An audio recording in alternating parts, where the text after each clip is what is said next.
What you need to really understand as a marketeer is, what is your brand? What does it stand for? What makes it different? The job of marketing is to deliver a consistent set of promises over time that builds memory structures and proof points and has products and propositions that supports what you want to be. The first thing I would do if I go and take over a new brand is going, where's it come from? What's its history? Talk to me about the fabric of what this thing is. And when I moved from consumer goods into service industries, the big shift for me is, in a service industry, the brand is absolutely everything.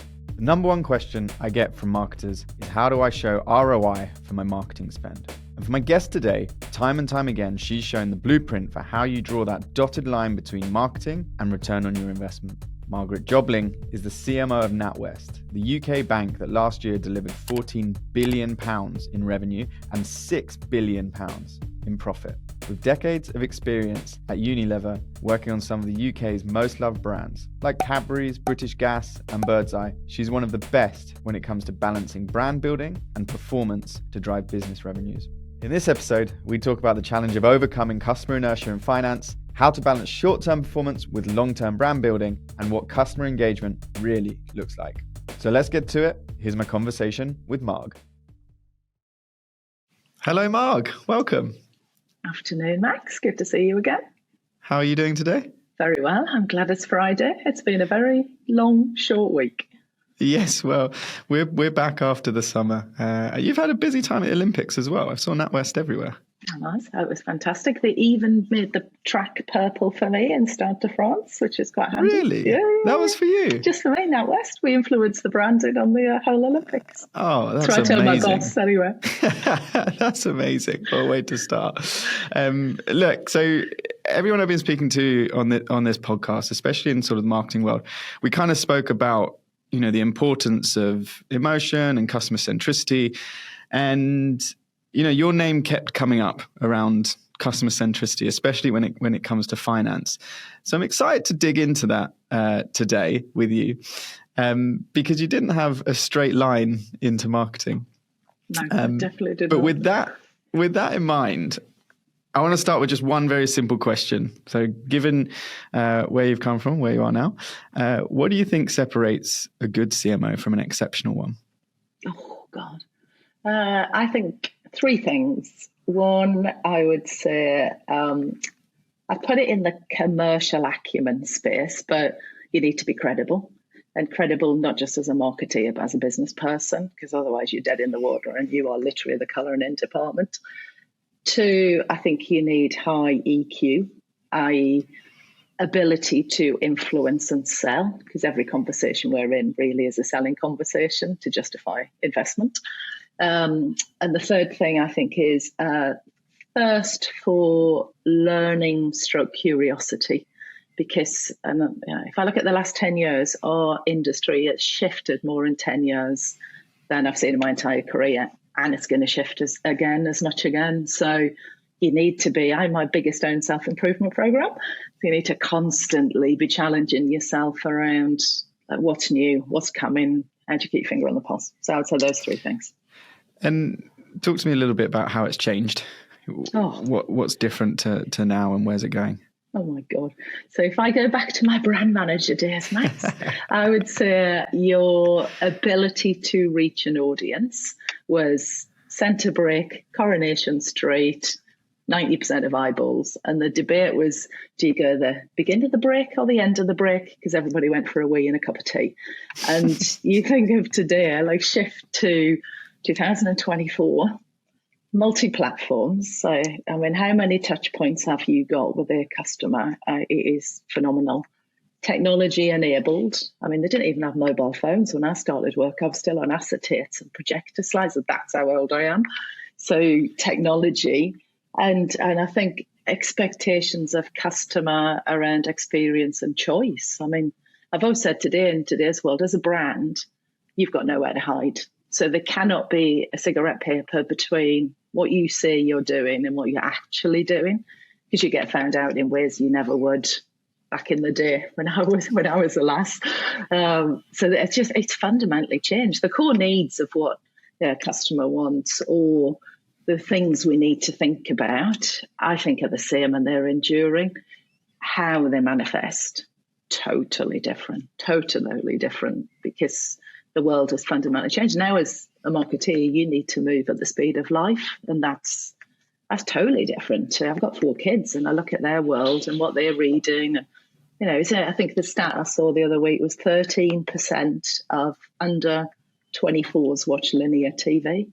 And I was like, who are those 13%? What are they watching? I mean, probably the FA Cup final, but because it's probably not Coronation Street either. It's definitely not Coronation Street. But so I think it's all shifted. I don't think needs are moved, but I think the core of customer behavior, access, technology, data. I mean, you've got more data than you shake a stick at. Fundamentally shifted versus when I started in marketing many years ago. Let's talk about that, because, you know, you've obviously been able to keep up. So you must have a good grounding in a process or a strategy to approach innovation. So you spent a long time in FMCG. Was it 16 years at Unilever? 16 years at Unilever. 16 good years. But talk to me about that. And, you know, what is your biggest takeaway from that part of your career? I mean, Unilever, I would say, and I look back, with great memory, was the Oxford University of Marketing. And I think what I learned was basically the importance of what a brand is, how to manage a brand and keep it relevant and customer-centric, deep customer understanding. Because, the thing in FMCG is, you don't know really who your customer is. We used to spend a lot of money with dunnhumby or Nectar trying to profile, because you essentially have to develop brilliant products that you can then advertise, emotionally connect with customers who then go in store and then buy from a retailer who actually owns all of the data. And when I joined Unilever, I think you had at least a year to get a product on a shelf and then get the rate of sale up. By the time I left, it was literally in between range reviews. So you had 3 months. So you had to get stuff turning quick off the shelf, which meant it had to be really good. It had to be really good. You had to do a great job selling to the trade, and you needed presence. And so what Unilever taught you was, I think, like really deep customer understanding. So, I went clubbing with young lads and followed them around and looked at what happened when they got ready and what their wants and needs were and how they literally threw to the went scouting for girls in a club. Like that was, you knew the role your brand played in their lives, not just you're selling deodorant, you are selling hope in a spray can. Because the hope that they can pull and that. I love that. You took a while to reveal the product there, rather than this was just a jolly. Birdseye, we used to go and have tea with families. Because if you talk to people, I've always had this qualitative research: give them a tenner and a Kit Kat and get them to talk about stuff they never think about. Mums would tell us, I feed my kids hummus and carrot sticks, and you go and watch them have tea. The kids would be wandering around, chucking food at each other. It's fish fingers and chips. So, but you understood, I guess, the importance of your brand in their life beyond just I'm selling deodorant. And so I think they taught me, I guess, how to think about brands, how to brand plan, how to understand customer. I mean, we were working on a 5-year vision plan in Unilever. 5 years, 3 years lockdown. So I could tell you what I was launching in 3 years' time. And my 12-month plan would be locked and loaded before the year started. Cut to other businesses where you're in March and you're still negotiating what you're going to do for the rest of the year. So for me, they gave me, I think, a brilliant grounding in marketing and understanding the business by its DNA is customer and brand centric. And just on that, this customer centricity point that you're famous for. So you go deep on understanding the customer, and I'd love to know how you do that at the scale and size of a company like Natwest, and the fact that so many of those touch points are digital now. But just back to this point, you've understood the customer, and then you mentioned, and then you put a brand together. How do you connect those 2 points? So what are you looking for in that research, and how does that then translate into a brand that is going to resonate? So I mean, and that's a very big question. And it's multifaceted. I mean, I think what you need to really understand as a marketeer is what is your brand? What does it stand for? What makes it different? And that's all rooted in, there's a combination of data, what's its heritage, where's it come from, and ambition and aspiration, what is it you want to build? And the job of marketing is to deliver, I guess what I call a consistent set of promises over time that builds memory structures and proof points and has products and propositions that supports the what do you want to be. But it tends to be born out of data, of history and heritage. So the first thing I ever do if I go and take over a new brand is going, where's it come from? What's its history? Talk to me about the fabric of what this thing is and where does it play in customers' lives? Not at the product functional level, but what role? Is it facilitating, early retirement? Is it what its own links? It was about Get the Girl, all about Get the Girl. So you were really clear, would you launch Link's funky underpants? Well, yeah, if it helped them get the girl. Would you, and that was the debate, but it was really easy on brand, off brand. And actually, what is customer centricity? I mean, that's, funnily enough, when I moved from consumer goods into service industries, the big shift for me is in a service industry, the brand is absolutely everything. So every time your telephony agent answers the phone, she's a brand manager, he's a brand manager, because he's talking and representing and is a touch point for the brand. Every letter you send out should be in your tone of voice. Every contact in your app, and I think what I've loved about the service industry is it's absolutely everything you do. And therefore getting your arms around, you're the marketeer, but understanding how the brand manifests in the world of the customer. So the part of the job in a business like Centrica or Natwest is understanding at the top of the house of customer centricity is how does customer show up in your strategy? How are you, Exco, getting close to the customers? When are you out talking to them? What do you understand their wants and needs? How are you developing products and propositions? What are the metrics that really matter? Because you've got to understand, if you believe and inspect what you expect, are we measuring the right things? Not just are we flogging volume, but is the customer happy with our experience? Are we delivering against their needs? What's their multiple product holding? Because that's a measure of engagement and satisfaction. So it's holistic. And that's what I've enjoyed actually moving from one to the other, is it moves beyond, I'm trying to sell a product on air and get Tesco's to agree, or Asda or Sainsbury's or whoever to list it. It is everything. And you're only as strong as your weakest link. Talk me through how you did that at NatWest, because I want to understand how you get that understanding of the customer. Yeah. What's the NatWest equivalent of going and hanging out with the lads in the club? And then, how do you then translate that across the business? So talk me through day one at NatWest and what you did to kind of turn that around.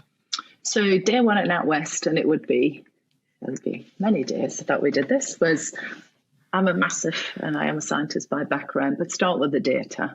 What does our data tell us? Where are we winning the market? What's our brand stand for in terms of, footprint profile? Where does it differentiate versus other brands versus, against the segments that we are seeing are really important. So there's lots of, I guess, quantitative work. So, we did a need scope on business and retail customers to go, what are the needs? How do we map? How do we map versus Lloyd's and Barclays? And are we differentiated? And if not, where do we differentiate? I would then look at we do NPS across every single permutation of journey, every segment, everything. How are we performing versus our competitor set? So there's a load of, I think, data and analysis to say, what's that telling me? And that's also, as a marketeer, data is your friend, because what you find in business is there's a lot of opinion and subjectivity. So people will tell you, oh, yeah, we're great, we're really differentiated. And this is when you start saying, well, actually, you're not. Like if you go on the App Store and look at our app versus our competitor app, they're getting a better score than us. Or if you look at our NPS data in that segment where you tell me you're winning, you're about 4 points underperforming the market. So I think there's a factual, what does that tell me? When you go in, do you have like 2 or 3 or one actually? If you could only pick one metric, what's the first metric that you look at? Share. Are you winning? Market share. Yeah. That was because I think that's your best indication of, are you winning in the market? Are you getting more customers than other businesses, brands in that space that you tell me you are differentiated? And is that going up or down over time? Market share is your biggest. So from a market perspective, I'd be saying share. From a brand perspective, well, consideration / meaningful difference. Would people consider us? And then from an experience perspective, we look at NPS. How do you feel about us? Would you tell it? And for me, very simply, I go, brands are like people. Do I know you? Because if I've never heard of you, I'm going to go buy you. Do I like you? Literally. Would I take something from you? And would I tell a friend? I mean, that is if I think of it very broadly. And so there's a lot in business around people think we can magically sell products. And I'm like, well, if you're not investing and no one's ever heard of it, highly unlikely it's going to sell off the shelf. People don't magically find your product. So I just think really simply, you're constantly going, are we different? What drives differentiation? But how do you build that? Because I've had so many brand strategy conversations about, what you name products. And I'm saying you can name it whatever you like, but you give it meaning. Brands are given meaning when you tell me you're easy to deal with. If you're not, you get found out pretty quickly. So for me, it starts with data, and then you overlay with a lot of texture, which is you go and talk to your customers. And my strong advice is always talk to your customers in the context of their lives, because what happens is, and I'm not saying if anyone's in there from research, qualitative research is a bad thing, but I think what happens in those research groups is you very quickly start post-rationalizing something you never ever think about. So you get an immediate emotional response and a decode. But once you start digging in, I mean, I've sat in design research and they start deconstructing design, and I'm like, stop, you're wasting your money, because it's, we're emotional, how we respond to stuff. So go and talk to them in the context of their lives. I've sat in, I used to work on Lynx, that's probably another good example. Cadbury, I'll give you a Cadbury example. I worked on Cadbury, and if you talk to people in groups around how they eat their chocolate, and if you have a big bar of chocolate, what would you, and they're like, I'll take off a square and I'll eat a square. And in people's houses, I mean, what we discovered was if you've eaten on these big bars more than 4 of those strips, then people eat the whole lot. And then they're even saying, I feel really sick. Like I feel really, really sick. But it's almost like I've got to destroy the evidence because I've munched all of this. And then people have amazing strategies of like, I am going to wrap it up and tape it all up and put it right at the back of the fridge. Because the last thing you want, like we tested, like Coca-Cola does the fridge ready packs. So you take a Coke out and it rolls the next one. So we tested fridge ready chocolate bar packs that you can put where your milk stands in the thing. And you open the fridge and you go, there's a bar of chocolate ready. 50% of the population like it cold, 50% like it room temperature. So for those cold chocolate eaters, me, open the fridge, it's there. And people were like, that's my worst nightmare, because eat chocolate. But if you ask them in a research group, they go, yeah, that's interesting. Yeah. You go, right, I'm going to stick this thing in your fridge. So every time you open the fridge, you're going to see a bar of chocolate. Especially that weight conscious would be like, over my dead body. Like I've got the willpower of a gnat. The last thing I want is it's a good example of you literally getting in people's homes to understand how they use your product. But so back to Natwest, you've got a good understanding of the data and differentiation, market share, and the difference between staff feedback and the reality. And then you've sort of got a good understanding of the customer and how they use a product. Yeah. Where do you go next? So then I think it's how you build your marketing plans. What are the things that the customer cares about and how do you illuminate? So, advertising. What do I go to market and shout about? I understand customer needs and wants. I understand what makes us different.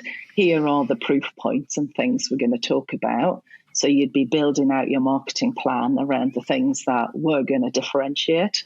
The bit you would have done actually previous to all of that is you've got to understand business strategy and business requirements. So, one of the first things I always do is sit down with the CEO of our businesses and go, what are you trying to achieve? What are you trying to drive? What is your expectation?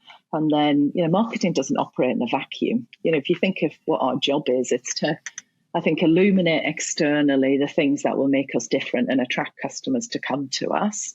And then once they're through the shop door, how do we pick them up and give them reasons to stay? And how do we internally get every single, we've got 60 odd thousand brand managers in my head. How do we make sure everybody in the business goes, I know what you're about and I know how we should walk, talk, interact with our customers and my role in serving that. And therefore you engage them with the sort of inside out of what we're about.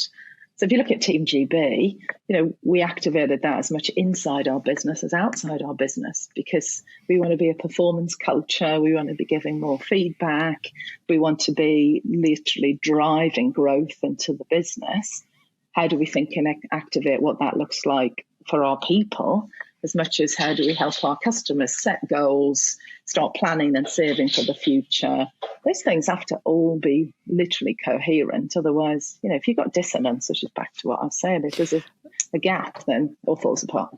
Well, I also think, one of the things that's been very common, obviously I've been speaking to financial services CMOs, is, when your business is a people business, your staff are your sales force. Totally. They are your brand. Totally. So it sounds like, one of the keys there is really working that once you've figured out that brand and your differentiation, then to get to work on what that means with your staff.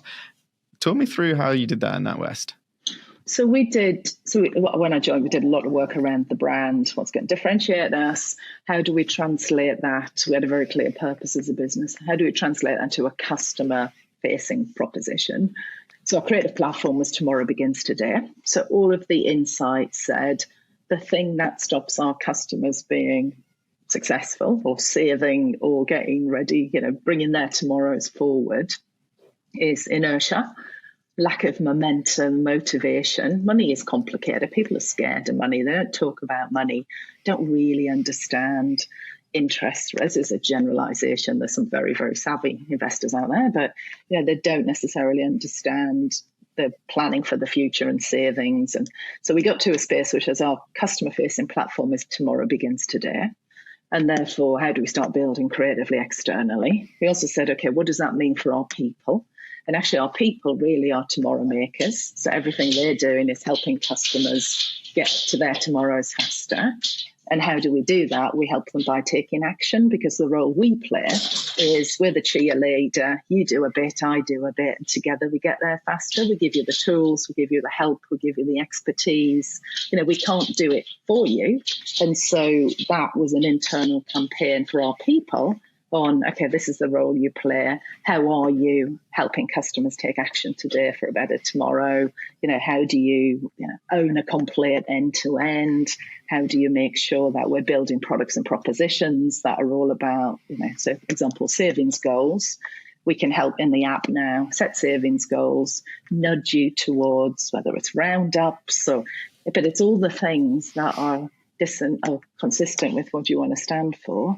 We use that internally as our galvanizer. So internally, all of our activation is about, you're a tomorrow maker, you're an action taker. How do you bring that into the way we think about serving customers, getting the work done, and building product propositions, experiences, but aligned to, well, what do you want to stand for and what are you about? Well, I think so I love that, right? Like this tomorrow starts today, and inertia being really the big challenge for the industry to overcome. But what works out of that? Because I can totally see a different CMO taking that on and actually it not driving the bottom line. So I know one of your superpowers is being able to draw that dotted line between marketing and return on investment. So I'd love to, talk a bit about that, but also talk about like what actually works. What have you seen can move a financial customer from not taking action through to taking action? The bit that you have to get very focused on is what's returning for the investment. So I'm really passionate about our ability to articulate that this pound equals this return, and this is where it's shown up in the P&L. So financially, we do a lot on whether it's econometric modelling, sales attribution, test and learn, test and control. So I know from a channel, spend, product, brand versus product, we know how we basically build plans that return effectiveness. So that's an important part of what we do. And how does that work specifically? Like the number one question I get asked by marketers is this ROI question. Yeah. And it seems especially in this environment, it seems what they're really asking is, how do I get away from performance into brand? How are you drawing that ROI from brand? So econometric, like we know, for example, I'll not give you the exact numbers, but for every quid we spend, we get £3 return as a proxy. And I can tell you which, from a product, what that looks like, and I'll tell you what brand returns. So we econometrically measure all of that. I think what you're constantly balancing as a CMO is what I call bread today, jam tomorrow, because what you have to do is spend time with your stakeholders, helping them understand, if I put 100% of my budget into digital, you will get diminishing returns, and we probably you couldn't get all that money away without being commercially destructive, because we use sort of, if you think of the equation of cost of acquisition versus lifetime value of a customer. So if you're only making £1,000 for us, there is absolutely 0 point in me acquiring you for £2,500, because that's loss making.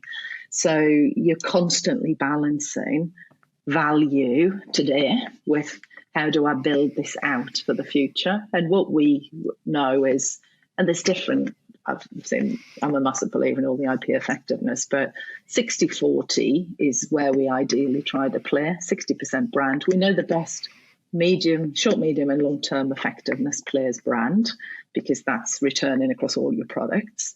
But the business clearly has requirements of, I want more credit cards, or I want more acquisition on a current account. So you're constantly, having to graphic equalizer. But a lot of that is, you need the data, you need the relationship, you need to be able to speak the language of the business, you need to be able to influence. So if so I've seen instances where people go, we want to spend this on that product. And it's like, if it's my business, you're going to lose money. Are you bonkers? If I take that money and put it over here, and you need to be able to have that conversation to say, that's a bad commercial investment. Now, there's examples where you go, I want to do this because I know in 5 years' time, that's going to be the next big category entrant for us. But again, so what in past businesses and this, you set rules. I have media principles. And I tell you what, it was really helpful in consumer goods, because you'd say 90% of innovation fails in consumer goods. So most of what we launch, we're talking to ourselves about ourselves, because it'll be delisted within 12 months. So you need to be really confident when you're putting money into big broadcast that this thing has the potential to be a multi-million-pound business. Otherwise, you're kidding yourself. You spend a lot of money, get a little bit of rate of sale, then it's gone. So part of as you build your business case, as you build the investment model, you need to be able to go, this thing is going to be successful and enduring, therefore warrants the investment. And that's why I think unless you're commercially astute and think like a business person, it's really hard to have those conversations unless you've got the data. And people will go, you are literally the campaign team. You're the people that are going, you're doing the fluffy stuff, a bit of sponsorship and a bit of advertising, and therefore, stick to your knitting. You've got to be commercial. You've got to start with, what's the business trying to achieve? Tell me your objective and help you get there. So the secret is good econometric modelling, if I can say it right. It's good, but it's not econometrics is an aid to decision making. The thing with econometrics is it's rearview mirror. So if all you ever do is what you ever done, then you're going to get the same answer. Actually, what you also need to couple it with is like an experimental mindset to say, we're going to constantly test new stuff. So we are going to find ways. Do you put a separate budget pot aside? Say, look, 10% is going to be on experimentation. Yeah, definitely. So we say, I mean, in an ideal world, I would be saying 70, 20, 10. So 10% experimentation, 20% scale the experimentation, 70% is your banker. I think what I really hold on to is the 10% experimentation, and kill it fast if it fails, and scale it quick, literally into this is the way we're going to do it if it's successful. Because if you're not doing that, you're never going to do anything different. Do you have an example of an experimentation that went well that has then scaled? I mean, you think a lot of stuff we're doing in channel. So TikTok, now I spend more in social platforms than we do in any broadcast. And TikTok would be a good example. Or Snapchat, acquisition through Snap. People would say, who the hell would be buying or sign up for a current account through Snapchat? You'd be surprised. So, we're testing channels, we're testing creative all the time. Is it working? Is it not working? Does it need a rate in the comms? Does it not need a rate in the comms? Actually, what you find is, depending on the segment, it works better with some segments that you have a rate in the communication than it does with others. So we've tested the same proposition in 10 different ways across 10 different segments, and you get different answers. So you're constantly going, how do we optimize? How do we course correct? But I do generally believe marketing is a combination of the art and the science. And, without the creativity, we're dead. And I think that's getting a bit lost in our industry today, because you can measure it, we do, but you need to be looking constantly at how do we optimize this thing. That if anyone had the magic bullet to full attribution, please come and call me, because I tell you, I don't believe it exists today, because it's hard. But why do you think creativity is leaving financial services at the moment, or I guess any advertising? I think it's all advertising. I don't think it's an FS problem. I think it's multifaceted. I think we've quickly been driven into a performance world, because you have now more metrics than you can shake a stick at. And I think digital marketing became proxy for do more cheaper. And look, you get all this measurement and people get really excited. I was laughing when we launched our new campaign. I was trending 2 billion on TikTok impressions. And I'm like, what does that actually mean? And no one's given me a really credible answer of what does that actually mean. It's like, great, but, and 80 to 90% of it was globally. Well, that's fantastic, but I'm a UK bank, so do I really care? So I think we're very seduced by metrics and therefore big numbers, and also adds complexity, like you were saying right at the beginning. More platforms, each platform has its own format, and it's a nightmare. Is it effective? I think so. I think we're seduced by that. I also think what I observe, and if I look at my reflect on the last 10 years, our jobs are really hard now, Max. I mean, you're expected to be a financial expert, a brand expert, a platform tech expert, a digital landscape expert. You're managing multiple agencies. You've got procurement on the pitch. It's all about value for money. And so I think there's lots of competing tensions. And in a world where you often fighting for budget and justifying your existence. And if I think back to my old days, creativity was everything. To the point where there was a lot of discussion about, Cannes Lions are not necessarily a definition of success if you're running a business. I worry we've gone too far the other way. So how do you foster? Because we know great creative actually does cut through in a world of clutter and, attention deficit. So I think there was an amazing presentation this year at Cannes around the cost of being dull. It's so great because they literally quantified how much if you run a great creative campaign, how you can reach the same results for so much less cost versus just delivering the same old ad that everyone. And financial services is terrible for it. Like the happy retiree. If I see one more happy retiree. But that's why we tried. I know we tried to do. What we said was we want to be the action bank. We want to be about momentum and energy and attitude. So our attitude is all about we want the action takers to join us. But you have got a lot of stereotypes. I mean, even now, I look at, I was talking about something last night, I made my husband watch all the ads on the telly, much to his disgust, but I said, it feels like people have a checklist. I need that one in, and I need that, and I need that. And what you get is blandification. You end up in a world where you go, in service of trying to keep everybody happy, you end up with nothing that's going to give you any cut through. And I've always believed if you don't create an emotional response and make you happy, when I worked on links, we used to measure what percentage of females were upset by our communication, and that was a measure of success. Couldn't get away with that now. I mean, seriously, couldn't get away with that now. But because it was, you wanted to cut through, you wanted to stand out, and if you weren't being talked about and didn't stand out, you sort of go, what's the point? And I think the other piece I see is, I'm not sure we're always as honest as we can be around, did it work or did it not work, which I think, we are constantly trialing, and I think we need to get really comfortable with, I didn't work out as I expected. I did spend money on that thing and didn't drive anything. Well, I love that piece that we just spoke about, because one of my hopes for this podcast is that it drives boldness and ambition and creativity. Lets people throw some caution to the wind and bring that back in finance. But the second part of the question that I asked you a moment ago around like what actually works. Yep. For the customer, what actually have you seen cut through and trigger someone to take action with their finances at any spectrum within the business that you run? It could be savings, could be getting on the investments ladder. It could be, even right at the top at the private banking end. Like, what I'm curious about is what actually drives action. Gosh, I mean, all sorts. I mean, from switcher campaigns, definitely drive action. So if you look at, 200 quid to switch your account, that is driving a lot of action. Rate definitely drives action.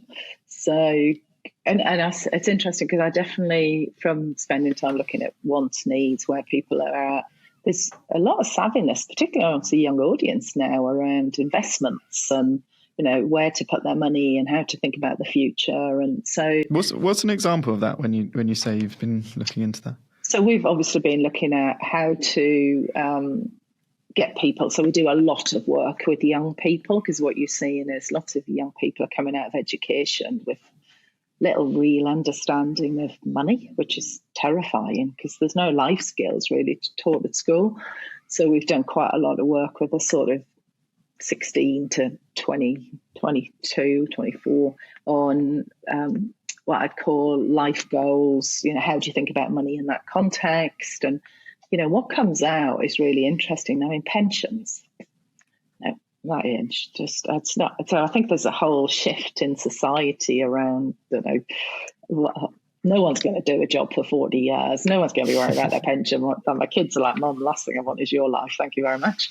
But they are really interested in investments and crypto and Bitcoin and how to, probably a bit too skewed on how do I get rich quick, because there is no get rich quick solution.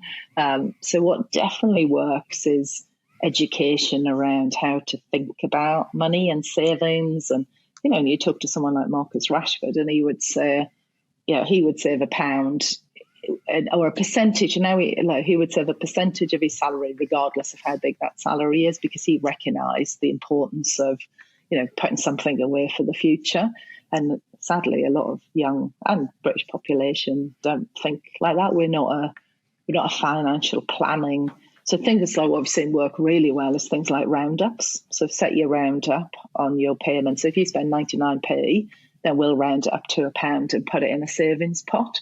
So now we've got, million plus customers who are rounding up, and you can double your round up.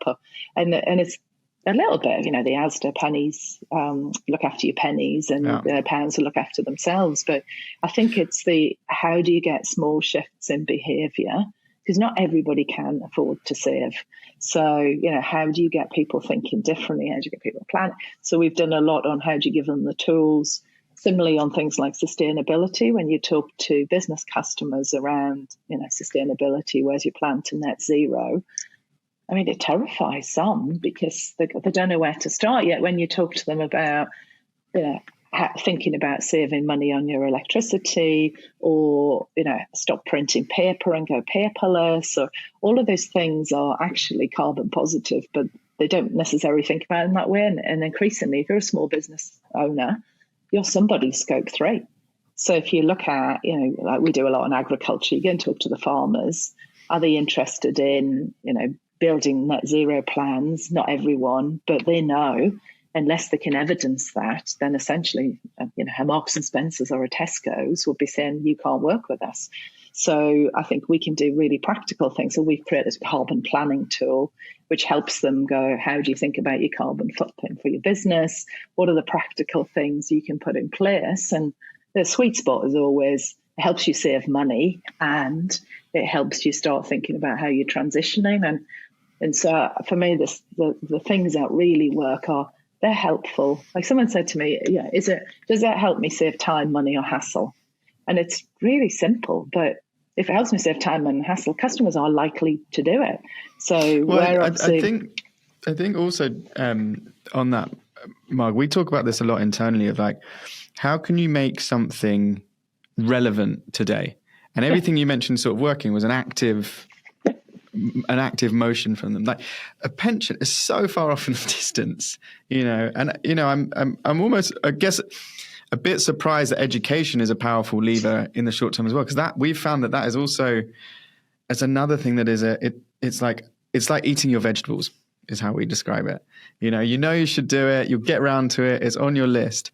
But roundups and saving. Easy steps. It's a bit of, the way I think about it, finances is a bit of the couch to 5K. You're not going to get off a couch and go and run 5K, but how do we, think about the easy things? So set a goal, and it could be a big hairy goal. It could be, I want to, build a business and sell for £10 million in 15 years. It could be, I want to buy a new pair of trainers, but it starts with, what's your goal? And then what are the things that you can do that will help you? But you've got to break it down and go and make it. I think of finances, I think there's a lot of overlap between health, looking after yourself, how do you make it as easy as possible, remove the barriers, give people the tools, build it into existing behaviours, and financial fitness. I think we're in the market of financial fitness. And actually, whether it's I'm paying off debt, because years ago, not longer, but when I worked in British Gas, I went to the debt centre and it's phenomenal. People who work there are phenomenal, dealing with really tricky cases. And I remember saying to the guy who ran the call centre, how can I help? And he said, how you can help is rewrite the letters that we send out, because one of the biggest issues when people are in debt is they don't ask for help. So put heads in the sand, a real ostrich, and therefore if we send a letter, imagine it piling up on the side because it had big red, open now and important. And so it terrifies people. And he said, if they come to us, I can help them. I can set them up with, debt start. I can put them on a payment plan. Whereas if it just builds and builds and builds, before they know it, someone's coming and knocking on the door. And so it is that, how can you be seen as part of the solution? And so I talk a lot about, we need to be less banky. We need to be human. We need to be empathetic. We want people to come and ask us and talk to us because we can help. And if we're a big, faceless, scary corporate, no one's come and ask you for help. So how do you become more accessible? How do you, anyway, I also love this sort of, as we're here to get lessons around being a CMO. I love that your question is, how can I help? How can I help? Fundamentally, because that is our job we need to help you be successful, help you thrive. How can we part of the solution? We can't do it for you, but we certainly can point you in the right direction, give some tools to help you get on the path. Well, speaking of help, we're coming to the end. And what I ask all of our guests is advice. So I'd like you to think of a piece of advice that genuinely could change the trajectory of someone's career. If you could just have one, and whether that is for an aspiring CMO or a CMO right now that's in the thick of shrinking budgets and growing ambitions, what would that be? And one thing I really passionately believe is He who buys your beer on a Friday night is the tune you should dance to, and that's your customer. So as a CMO, never lose sight of the person that you're there to serve, because everything you should do is in service of that. And so that would be my one advice is, never believe you are the customer, and really think about how you understand, stay relevant. And so, yeah, he who buys your beer on a Friday night, tune you should dance to. And I think one of the things that I find very curious about your career, Marg, is everyone I've spoken to previously almost will only be CMO of a business, or that they are personally the product and buyer of. Whereas you seem to be able to jump into, men's deodorant or, any other product. And I think if I can distill that, is that I have this image in my mind of, you go and literally go and meet the customers in their environment and understand them intrinsically, and bring that forward into your marketing. It's very true. But never think I am them. Well, Marg, thank you so much for your time. I really appreciate it. And I know our audience will too. Enjoy the rest of your day. You too.